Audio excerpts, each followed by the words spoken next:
All right, Dan+Shay coming through on the Adam Bomb Show. Go, just sit down. We play your song a lot. I'll just put that out there. But doesn't everybody, right? Yeah, that's awesome. Thank you for playing it, man. All right, the first time you tasted tequila, you felt like blank. Fill that in. The blank is pretty good. Yeah, felt like blank is that makes a lot of sense. Yeah. That's going to be my blank. Okay, blank. I don't know. I felt maybe disgusted, honestly. I mean, because like there's nice tequila out there, but I feel like the first tequila I tasted was like, I'm not going to shout out the brands. We all know the brands, you know, the plastic bottles. It was probably $5 though, right? Yes, exactly. Not good stuff. Or the one with the little sombrero on the top. Not good. Not good. No. Okay, so you guys, I know a lot of people say they only know when you hit it big. Oh, you guys just hit it big. There's a lot that goes behind that for years. Talk about, I don't want to call it the struggle, but getting noticed, to first get noticed.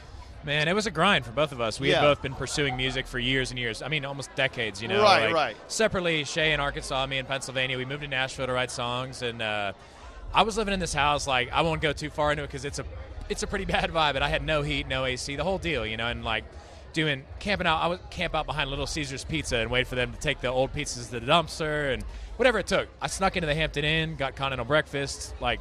That was yesterday. We did that yesterday. I know. I'm from Pennsylvania, so I know how cold it can get in the winter. Dude, you know, brutal. Yeah. But we were just on the grind, man, doing what we love, and we met just by accident at a party.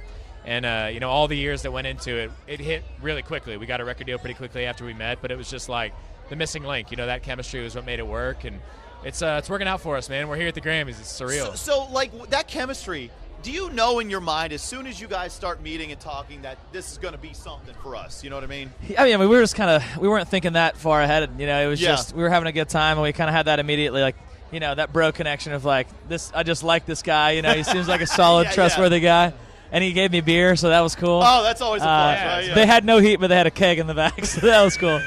But we ended up jamming, you know, till like 3 or 4 in the morning. That's so awesome. We wrote the next day, and we pretty immediately knew, like he said, there was that like chemistry in the writers' room. I think the first time we wrote was the first time we were like, oh man, this is really cool. And we had our first song got put on hold by Rascal Flatts, and at that point, you know, we were huge Rascal Flatts fans, and we're like, man, we made it. They've heard our song, you know. Do you guys remember the first shows you were ever to that made you want to do this as a career?